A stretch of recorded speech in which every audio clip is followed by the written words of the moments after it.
I failed. And I cried. I was like, God. And I said, this is going to be my birthday gift. Why did I fail this? Over $300 for skincare. I wanted to enter the ground. The strong wind blew the wig. Guess what? The wig did not come back down. After almost 4 years in Canada, there are still some things that I really wish I brought with me. So if you're planning to move abroad, you just got here, or you've been here for a long time, I'm sure you'll be able to relate to some of the things I will be talking about today. First thing I will talk about is more clothing and less food. See, truth be told, when I was coming abroad, people said, don't come with your clothes, just come with more food and less clothing. And when I heard all this, I can remember that I had quite a number of clothes, like a lot, because I'm someone that, because I was working in the bank, I want to buy a new outfit every time I go to work. And I packed all my clothes. I dashed out a lot of them. The one I can even remember is me taking my clothes home to my mom, and she was crying. How am I going to be dashing out my daughter's clothes like so much like this when she's still alive? I don't know the number of people that she would just come in and say, this person said I should thank you for dashing out these clothes. She appreciates it. It was a very emotional time for me. And we now came with lots of foodstuffs. I know when we're coming with foodstuffs, we're told that rice is surplus here, so we don't need to come with rice. But I know we came with beans, we came with all this egusi soup, or ogbono soup. We packed everything. Lots of them eventually got spoiled because they are not even things that we used to eat when we're back home. The beans started having, these weevils. Sometimes you will cook the beans for hours. The beans will still be hard. And it was so annoying at that time. But why didn't I come with my clothes? Now to the clothes. When I got here, I realized that the way we dress is not the same way that they dress here. Let's be sincere with ourselves. Some days ago, my family and I went to the mall and we realized that, see, when it comes to flashy clothes, maybe we like all those flashy clothes that are very colorful, but here the clothes always have the same color, very plain, and they enjoy it because it's their way of life. So at the end of the day, people that came with less clothing now had to be looking for vendors back in Nigeria to sew clothes for them and now send it here. And people that are actually selling African clothes, they are really making a lot of money because you will realize that you miss wearing those African clothes. You don't only want to be wearing top and jean every time. Sometimes you want to wear agbada. Sometimes you want to wear ankara. Sometimes you want to wear lace. Sometimes you want to go for a party, like African party, and you want to stand out. In fact, there are some people that even when they are going for graduations and co, they will still wear agbada. I saw one picture of someone I know for his master's convocation, he was wearing an agbada, you understand? So, like, carrying our pride. I really wish I had come with a lot of clothes at that time. And so if you are a new immigrant, you are just coming abroad, see, don't listen to all those bring more food. See, food is important too, but don't leave one for the other. You can balance it. Bring clothes that you know that you love these clothes. Don't just give them out. You can even keep them, but please don't give them out here to bring them. The second thing is my driver's license. Till today, I can't drive in Canada. And it's so painful. And this is majorly because I could have come with my driver's license. When I was driving in Nigeria, I just started driving not quite long. So I had a temporary driver's license. I could have started processing it way before coming abroad. But I started at the dying minute. And the temporary was not valid here. I know the people that came with the original card of driver's license, and they were able to make use of it for like 3 months before they now did the driving test. And it was easier for them because, with that driver's license that they came with, they were able to drive, be able to be familiar with the roads, unlike me. And I went through a lot with the person that was meant to give me the driver's license, just sort of back and forth and not replying my messages. See, I just got tired and just said, see, I'm going to do whatever I can. And along the line, I got pregnant I did driving tests around September last year. I can even remember that I made a vlog saying that, okay, this is going to be my birthday gift for myself. I'm going to go for my driving test. And I failed. And I cried. I was like, God. And I said that this is going to be my birthday gift. Why did I fail this? And since then, I've not done any other driving test. Yes, I have the class 7 driver's license, but you cannot drive by yourself except someone with a class 5 driver's license is beside you. So at times when I want to go and do something, probably I want to go to the library or I want to go and do something for myself, I have to be waiting for Uber. I have to be hopping from one place to another. It's, something that you just say, I beg, let me just drive myself. So that thing really pains me to today. So I'm also going to throw it out there. If you know that you're coming abroad and you have driver's license and you've not gotten your driver's license, go and get your driver's license so that it will give you soft landing when you get here. Now to better skincare products. See, let's be sincere with ourselves, especially people of color. You know that most people can say that their skin was far better when they were back home than here. I guess it's because we were born and brought up there. Our skin had already gotten used to that environment. So I saw the story of someone that said her skin was as smooth as silk when she was back in Nigeria.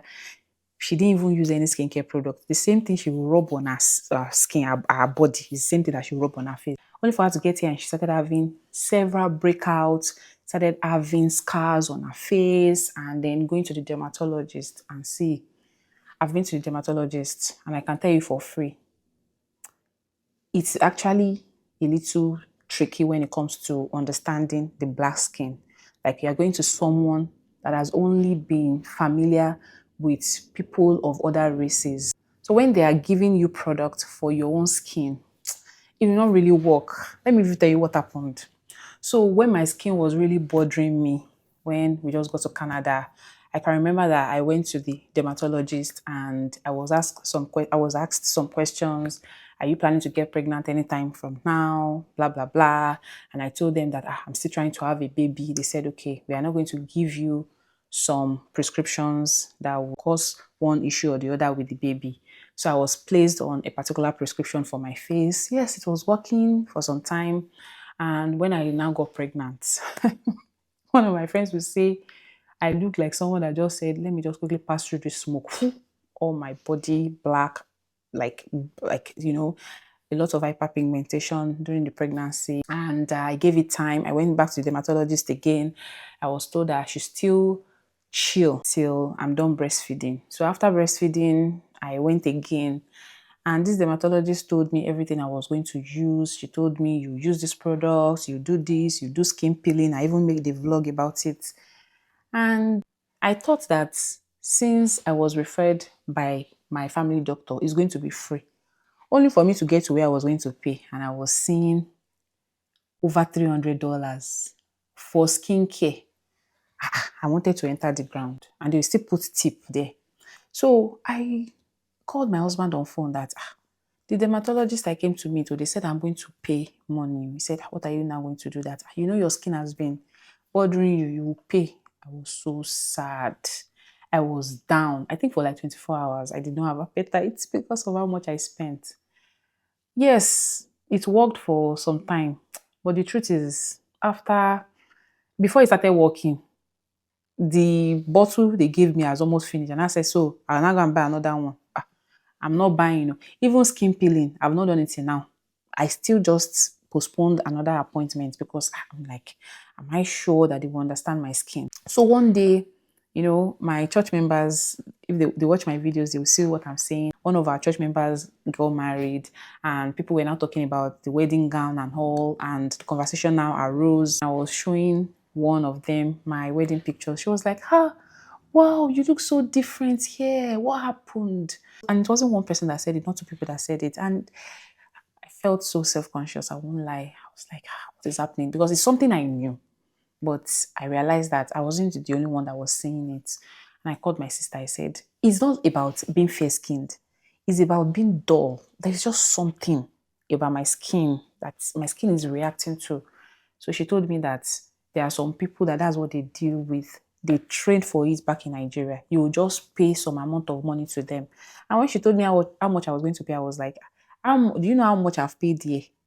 how much was not this token, like 10% of what I've paid for products here, just for me to talk to somebody. So I got the lady's contact online. I took pictures. She told me to take pictures of myself, tell her all the products I've been using. And it's still fresh, I would say like a month ago, but I'm starting to see changes, you know. In fact, at the point, I just stopped using all products, and people started saying that they were seeing difference in my skin, that my skin just needed a break. So I really wish I had more information about skincare products.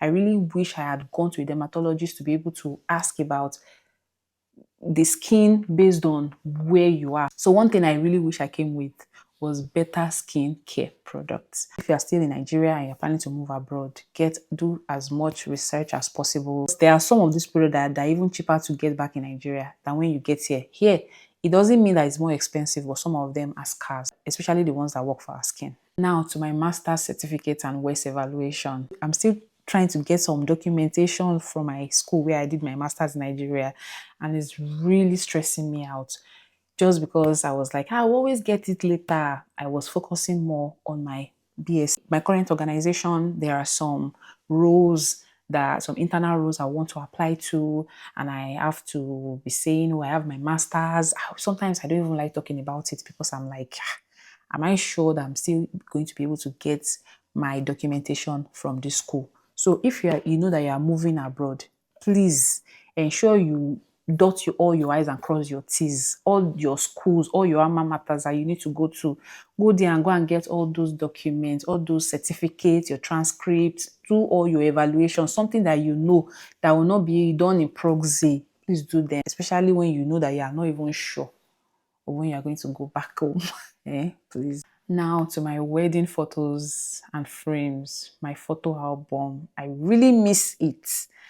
When growing up, we had our parents' photo album in the living room where when guests came, they can see it, even our childhood photos. And now that I have 2 children, I really wish my children could just look at the wedding pictures. I know I showed them some of the pictures on my phone, but just seeing the way it was when we were coming and we're saying we wanted to pack food. We were just saying, this photo album, this and that. My husband was saying, don't worry, we're going to print another one. That was all we were thinking then. Our wedding picture, engagement picture, photo album, even one very nice artwork that my friends made for my husband and I with our pre-wedding photo shoots. When you're just excited, I'm going abroad, I'm just trying to imagine how beautiful it would have been here.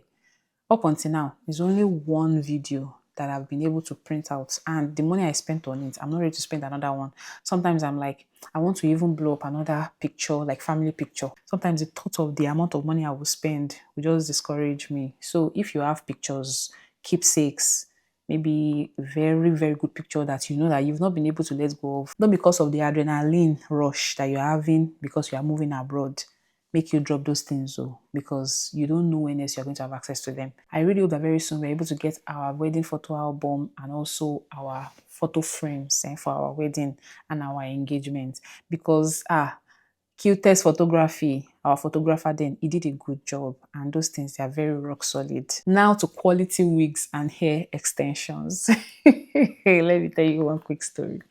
When I was coming to Canada, because I was on locks, I was like, I've locked my hair, I will not bother to be using wigs. Then I noticed that all the pictures of the locks I made, I used to look somehow. I feel like all these locks fit some people, but it did not fit me. There's nothing anybody can tell me. You don't need to say, it was fine. It did not fit me. So I will now be trying to use wig. You see all those wigs, they were looking beautiful. When I was in Nigeria, I used to buy all those wigs of 30,000, 40,000. Once I put serum, put oil, put conditioner, everything will stand. Everything will be very beautiful. Only for me to get to Canada. I can remember that we went to downtown and there was this, all the strong wind. So the strong wind blew the wig. Guess what? The wig did not come back down. The wig just stayed up like this, like afro. I touched it. Every product that I added to the wig had dried up. I said, could it be this wig? I decided to use another one. Same thing.